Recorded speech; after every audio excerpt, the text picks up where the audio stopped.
ಸಂಭಾಷಣೆಯೊಂದಿಗೆ KR Suresh ಅವರು ಇದ್ದಾರೆ. So ನಿರ್ದೇಶಕರನ್ನ ಮಾತಾಡ್ಸೋಣ. ಎಲ್ರಿಗೂ ನಮಸ್ಕಾರ.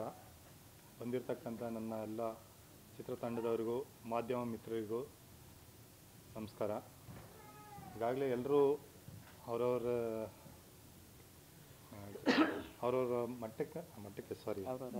ಅವರವ್ರ ಅಭಿಪ್ರಾಯನ ತಿಳಿಸಿದ್ದಾರೆ ಸಿನಿಮಾದ ಬಗ್ಗೆ. ನನ್ನ ಅಭಿಪ್ರಾಯ ಅನ್ನೋದಕ್ಕಿಂತ ಈ ಸಿನಿಮಾ ಸ್ಟಾರ್ಟ್ ಆದಾಗಿಂದ ಇಲ್ಲಿವರೆಗೂ ನನ್ನ ಜೊತೆಯಲ್ಲಿದ್ದಂಥ ನನ್ನ ತಂಡದವರಾಗಿರ್ಬೋದು ಪ್ರತಿಯೊಬ್ಬರಿಗೂ ಧನ್ಯವಾದ ಹೇಳೋಕ್ಕೆ ಇಷ್ಟಪಡ್ತೇನೆ. ಮೊದಲಿಗೆ ಕ್ಯಾಮ್ರಾಮ್ಯಾನ್, ನಾನು ಸಿನಿಮಾ ಸ್ಟಾರ್ಟ್ ಮಾಡಬೇಕು ಅಂದ್ಕೊಂಡಾಗಿಂದ ನನ್ನ ಜೊತೆಲೇ ಇದ್ದರು, ಈಗಲೂ ನನ್ನ ಜೊತೆಲೇ ಇದ್ದಾರೆ. ಮತ್ತು ನಮ್ಮ ಮ್ಯೂಸಿಕ್ ಡೈರೆಕ್ಟ್ರ್ ಅವರು ಒಂದು ಭಾಗವಾಗೇ ಇದ್ದರು, ಆದರೆ ಇವತ್ತು ಬ್ಯಾಡ್ ಲಕ್ ಅವ್ರು ನಮ್ಮ ಜೊತೇಲಿ ಇಲ್ಲ.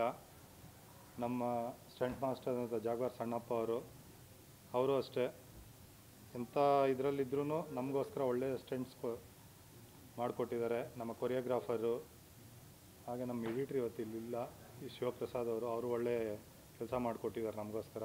ಮತ್ತು ಎಲ್ಲ ನಮ್ಮ ಆರ್ಟಿಸ್ಟ್ ಟೀಮ್ ವರುಣ್, ಶ್ರೀಕಾಂತ್, ಶ್ರೀನಾಥ್, ಸುಧಾಕರ್, ರಾಜಶೇಖರ್, ಪ್ರದೀಪ್, ರಂಗ ಇವರೆಲ್ಲ ಕೆಳಗಡೆ ಇದ್ದಾರೆ, ಅವ್ರನ್ನೆಲ್ಲ ಮೇಲೆ ಕರೀತೀನಿ. ಇವರೆಲ್ಲರೂ ಫಸ್ಟಿಂದ ಲಾಸ್ಟ್ವರೆಗೂ ನಮ್ಮ ಟೀಮ್ಗೆ ಅವ್ರದ್ದೇ ಸಿನಿಮಾ ಅಂತ, ನನ್ನ ಸಿನಿಮಾ ಅನ್ನೋದಕ್ಕಿಂತ ಎಲ್ಲರೂ ನಮ್ಮ ಸಿನಿಮಾ ಅಂತ ಕೆಲಸ ಮಾಡಿ ಈ ಸಿನಿಮಾ ಇವತ್ತು ಇಲ್ಲಿ ಬಂದಿದೆ. ಈಗ ನೀವೆಲ್ಲ ನೋಡಿದ್ದೀರ, ಟೀಸರ್ ಆಗಿರ್ಬೋದು, ಸಾಂಗ್ ಆಗಿರ್ಬೋದು, ಇದೇ ಗುಣಮಟ್ಟ ಸಿನಿಮಾನೂ ಇರುತ್ತೆ. ಈ ತಿಂಗಳು 28ಕ್ಕೆ ಸಿನಿಮಾ ಬರ್ತಾ ಇದೆ, ಎಲ್ಲರೂ ನೋಡಿ ಹರಿಸ್ಬೇಕು ಅಂತ ಕೇಳ್ಕೊತ ಇದ್ದೀನಿ.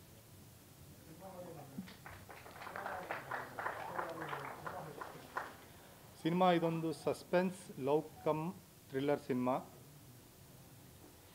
ಇದು 2 ಕತೆ ಪ್ಯಾರಲ್ ಆಗಿ ಹೋಗ್ತಾ ಇರುತ್ತೆ.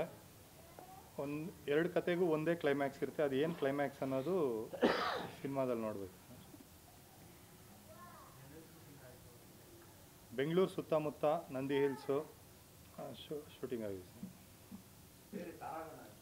ತಾರಾಗಣ, ವರುಣ್ ದೇವಯ್ಯ, ಶ್ರೀಕಾಂತ್, ಕಿಲ್ಲರ್ ವೆಂಕಟೇಶು, ಶಶಿರೇಖಾ ಅವರು, ಬಿರಾದರ್ ಅವರು, ಶ್ರೀನಾಥ್, ಸುಧಾಕರ್, ರಾಜಶೇಖರ್, ಪ್ರದೀಪ್, ರಂಗನಾಥ್, ಸತೀಶ್ ಗೌಡ್ರು, ಮತ್ತು ನಮ್ಮ ಪುರುಷೋತ್ತಮ್ ಸರ್ ಅವರೊಂದು ಕ್ಯಾರೆಕ್ಟರ್ ಮಾಡಿದ್ದಾರೆ, ಹೀರೋಯಿನ್ ಸರ್. ಮತ್ತು ಇನ್ನೂ ಒಂದು ಪ್ರಮುಖವಾಗಿ ಹೇಳೋದು ಮರ್ತೆ, ನಮ್ಮ ಸಿನಿಮಾದಲ್ಲಿ ಇನ್ನೊಂದು ಪ್ರಮುಖವಾದ ಪಾತ್ರಗಳಂದರೆ 4 ಜನ ಹುಡುಗಿರು. ಅವರು ಇಲ್ಲಿದ್ದಾರೆ, ತೇಜಸ್ವಿನಿ, ಪದ್ಮ, ಗಾಯತ್ರಿ, ಇನ್ನೊಬ್ರು ಯುವಶ್ರೀ ಅಂತ. ಇವರು ಎಲ್ಲೂ ಕಾಣಿಸ್ಕೊಳಲ್ಲ, ಆದರೆ ಸಿನಿಮಾದಲ್ಲಿ ಅವರೇ ತುಂಬ ಪ್ರಮುಖ ಪಾತ್ರ. ಅದು ಸ್ಕ್ರೀನ್ ಮೇಲೆ ನೋಡಲಿ ಅಂತ ಅದನ್ನೊಂದು ಸಸ್ಪೆನ್ಸ್ ಆಗಿ ಇಟ್ಟಿದ್ದೀವಿ. ಅವ್ರದ್ದು ಒಂದು ಚೆನ್ನಾಗಿ ಬಂದಿರೋಂಥ ಪಾತ್ರಗಳು, ಮತ್ತು ಕತೆಗೆ ತುಂಬ ಇಂಪಾರ್ಟೆಂಟ್ ಆದ ಕ್ಯಾರೆಕ್ಟರ್ಸ್ ಅವರು. ಶೂಟಿಂಗ್ ಸ್ಟಾರ್ಟ್ ಮಾಡಿದ್ದು ನಾವು ಕೊರೋನಾ ಬಿಫೋರು, ಆದರೆ ಕೊರೋನಾ ಬಂದಾದಾಗ ನಿಲ್ಲಿಸ್ಬಿಟ್ವಿ. ಆಮೇಲೆ 2022 ಸ್ಟಾರ್ಟ್ ಮಾಡಿ ಕಂಪ್ಲೀಟ್ ಮಾಡಿದ್ವಿ. ಚಿತ್ರಲಹರಿ ಅಂತ ಯಾಕೆ ಹೆಸರಿಟ್ರಿ? ಚಿತ್ರಲಹರಿ ಅಂದರೆ ಇದು ಸಿನಿಮಾದಲ್ಲೇ ನೋಡ್ಬೇಕು ಮೇಡಮ್. 2 ಕತೆ ನಡೆಯುತ್ತೆ, ಚಿತ್ರದ ಕತೆ, ಲಹರಿದೊಂದು ಕತೆ. ಆ 2 ಕತೆನೂ ಸೇರಿ ಇದು ಚಿತ್ರಲಹರಿ. ಓಕೆ, ಧನ್ಯವಾದಗಳು.